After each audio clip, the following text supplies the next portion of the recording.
ارجعي إلى ربك راضية مرضية فادخلي في عبادي وادخلي جنتي. Mes chers frères, on m'a demandé de présenter le jour de Ashura en langue française et en quelques mots. Pour ceux qui ne comprennent pas la langue gujarati, ainsi que pour les frères qui sont là depuis le premier jour pour commémorer avec nous l'avènement d'Ashura. La question qui se pose aujourd'hui, est-ce que Ashura est une journée seulement de pleurs et de lamentations? Est-ce qu'on est là tout simplement pour penser à un événement qui s'est déroulé il y a 1400 ans? Ou est-ce que commémorer Ashura est un message pour nous, pour la préparation d'une plus grande histoire qui se déroulera dans l'avenir?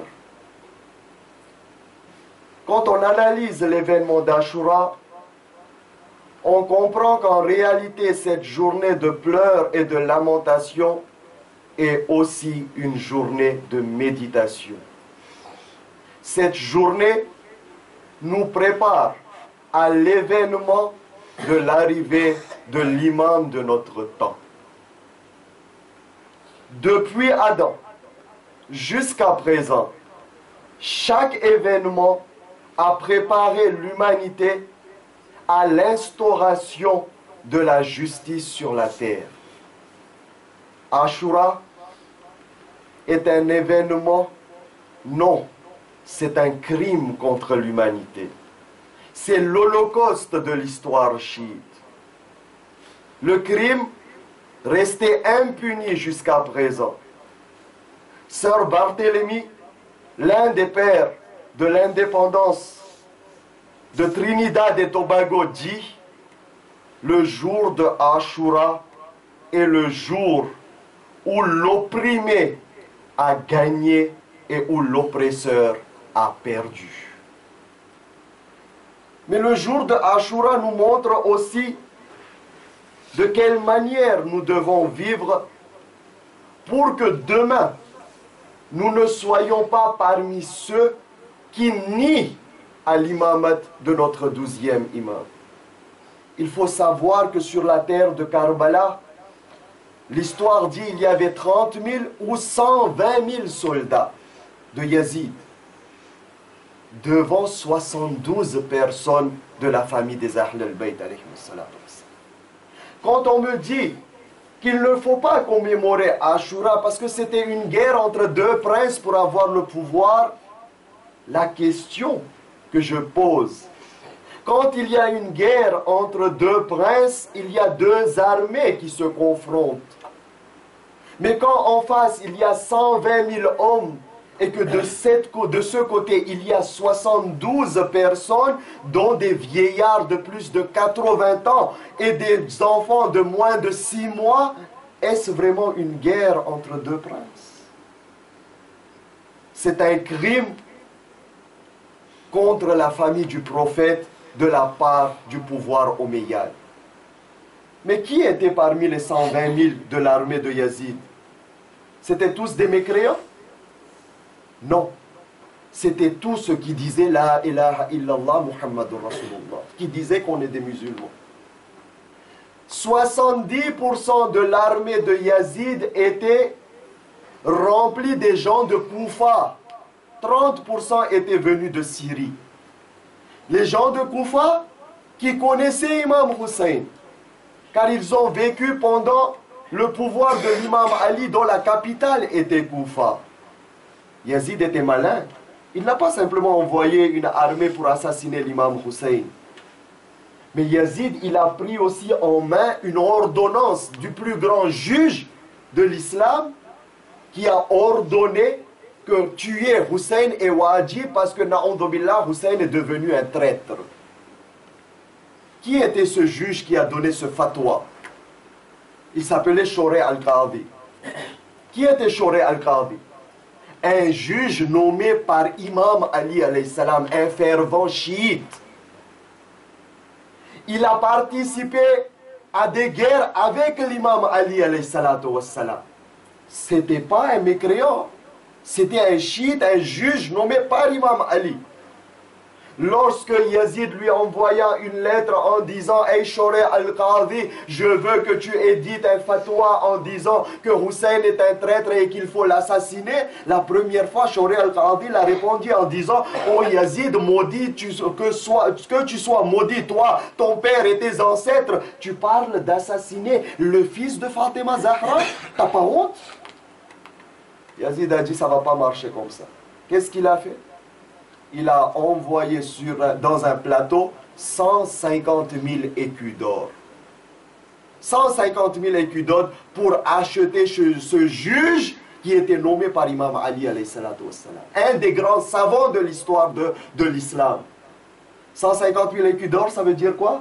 Chaque écu, 4,5 grammes. Multiplié par 60 euros, 40 millions et 500 000 euros de ce temps aujourd'hui.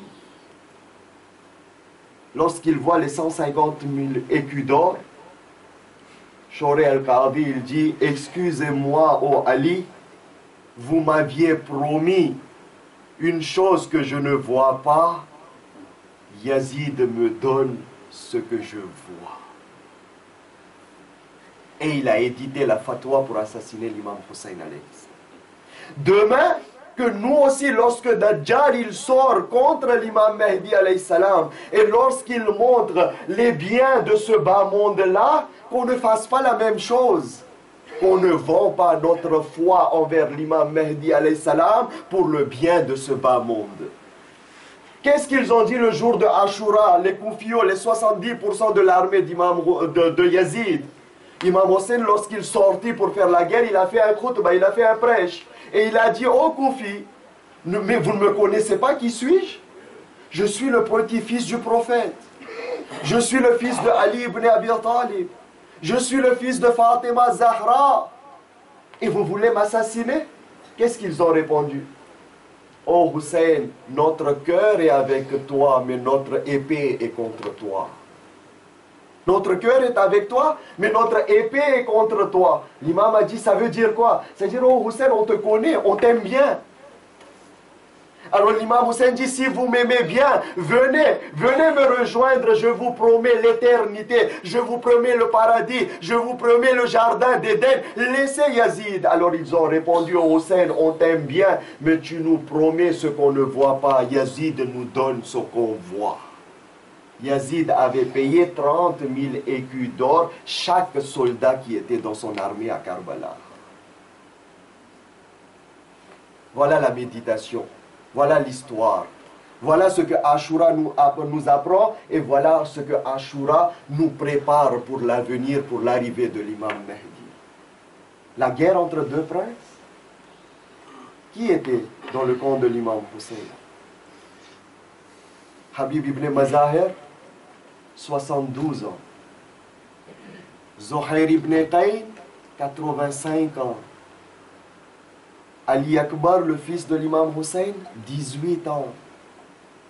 Qasim, l'orphelin de l'imam Hassan, notre deuxième imam, 14 ans.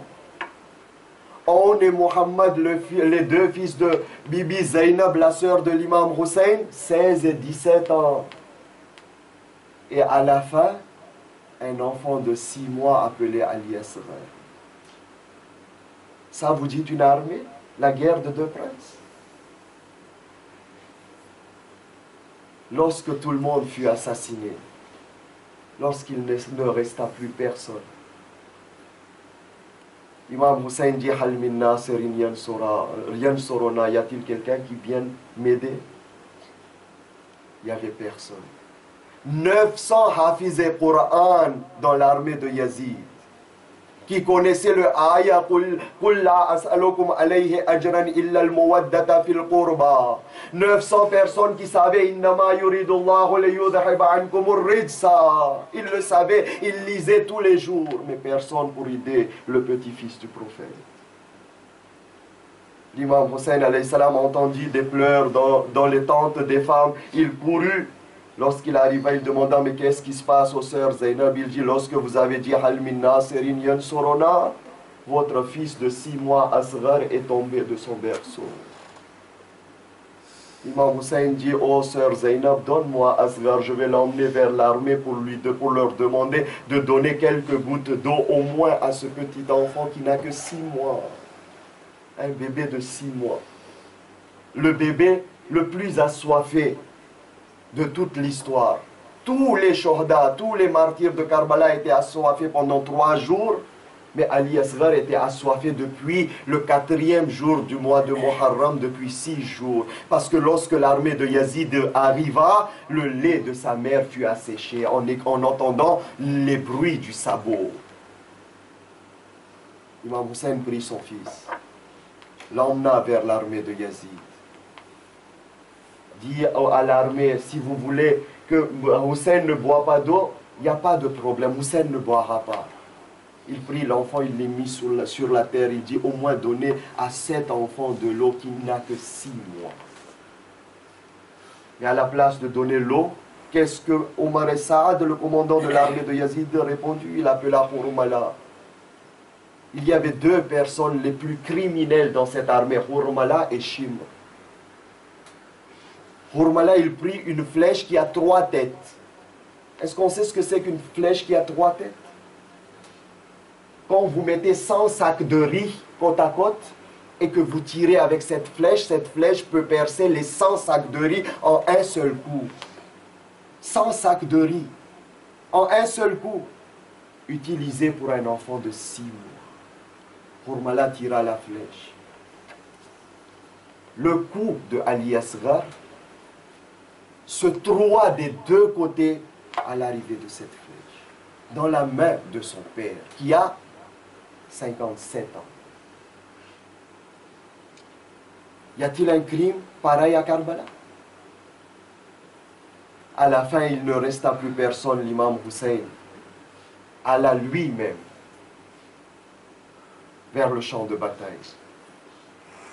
L'imam, il n'était pas venu faire la guerre, il était venu donner son sang pour pouvoir préserver l'islam. Et l'imam l'a montré. Il ne faut pas dire que l'imam n'avait pas été impuissant. Non, astaghfirullah, l'imam n'était pas impuissant. Lorsque l'imam attaqua l'armée de Yazid en un seul coup, il tua 850 personnes. En un seul coup, à un seul coup d'épée. L'armée de Yazid se confronta contre les murs de Koufa à des kilomètres plus loin. Il s'écrasa. L'imam a dit, vous pensez que je n'ai pas la force? Je suis l'imam, j'ai la force de Dieu. Mais la voix du Seigneur se fut entendre et qui disait, Ya ayyatuhan nafsul matma'inna, ô âme apaisée, irji'i ila rabbiki radiyatan mardiya. Reviens vers ton Seigneur par ta propre volonté et tout heureux, par ta propre volonté. Viens vers ton Seigneur par ta propre volonté. Car aujourd'hui, c'est ton sang qui arrosera le jardin de l'islam et qui préservera la vérité jusqu'au jour de jugement. Imam Hussein alayhi salam prit son épée et remit. Et il dit à l'armée de Yazid, attaquez-moi, je suis à vous. Il ne me reste plus personne, toute ma famille fut massacrée. L'histoire raconte qu'ils ont commencé à tirer des flèches. Ils ont commencé à jeter des épées. Ils ont commencé à jeter des lances. Sulaym ibn Qais dit, lorsque les gens n'avaient plus d'armes, ils ont pris des pierres et ils ont commencé à frapper avec des pierres. Le fils de Fatima Zahra, l'imam Hussein, fut entièrement recouvert de flèches, tout le corps. Lorsqu'il tomba du cheval, le corps de l'imam Hussein ne se tenait pas sur le sol, mais se tenait sur des flèches, tellement il y avait de flèches qu'on ne voyait plus le corps. Mais le plus dur, lorsque Shimr arriva, il n'y a pas eu de massacre comme le massacre de Hussein. Lorsque Shimr arriva pour égorger l'imam Hussein alayhi salam, ce fut le plus terrible de l'histoire de l'humanité. il vint, il a vu Imam Hussein alayhi salam allongé sur des flèches. Il prit son pied et frappa la poitrine de l'imam Hussein. Toutes les flèches qui étaient sur le corps passaient de l'autre côté. Shimr, pendant 3 jours, qu'est-ce qu'il avait fait? Il avait un couteau qui avait une bonne lame. Alors pendant 3 jours, il a frappé sur un rocher pour que la lame se meure. Pour qu'on ne peut pas bien égorger de la viande. Il vint, l'imam Hussein lui a dit, oh Shimr, laisse-moi faire un dernier sajda. Voilà la prière, voilà le message de l'imam Hussein. Shimr lui répond, Hussein, fais autant de sajda que tu veux, ce sajda ne te servira à rien. Tu vas être tué. Imam Hussein a dit, c'est pas grave, je vais à la rencontre de mon Seigneur, je veux aller en prononçant son nom. Lorsque l'imam a terminé son sajda, il a dit, oh Shimr, j'ai encore une dernière demande à te faire. Qu'est-ce qu'il y a? Il dit, oh Shimr, donne-moi un peu d'eau avant de m'égorger. Shimr a dit, oh Hussein, on a interdit l'eau aux enfants de Fatima, tu n'auras pas d'eau. Imam Hussein a dit, Shimr, tu sais que lorsqu'on égorge un animal, le prophète a dit, il faut lui donner de l'eau avant. Shimr répond, oh Hussein, s'il y avait un animal devant moi, je lui aurais donné de l'eau avant de l'égorger. Mais comme c'est toi le fils de Fatima, je ne te donnerai pas d'eau avant de t'égorger. L'histoire raconte que Shimr a pris Imam Hussein par les cheveux, il a soulevé la tête de l'imam Hussein. Il n'a pas égorgé, oh cher croyant, il a commencé à frapper sur le cou de l'imam Hussein avec son étang. C'est ça l'histoire. L'histoire dit, Hussein a été égorgé comme on fait d'une hache sur un arbre, il a été coupé en morceaux. Imam Sajjad alayhi salam dit, lorsque Shimr a commencé à frapper sur le cou de mon père, les portes du paradis s'ouvrirent, tous les prophètes descendirent sur la terre, ma grand-mère Fatima Zahra vint, il prit la tête de mon père sur ses genoux et il dit, oh Seigneur, voilà le sacrifice de Zahra, accepte-le. Par ce sacrifice, je te déclare mon amour au Seigneur, et par ce sacrifice je préserverai ta religion, et par ce sacrifice la vérité sera toujours victorieuse. Ala la'natullahi ala al-qawmi al-karim wa saya'lamu alladhina zalamu ayyamin qalbi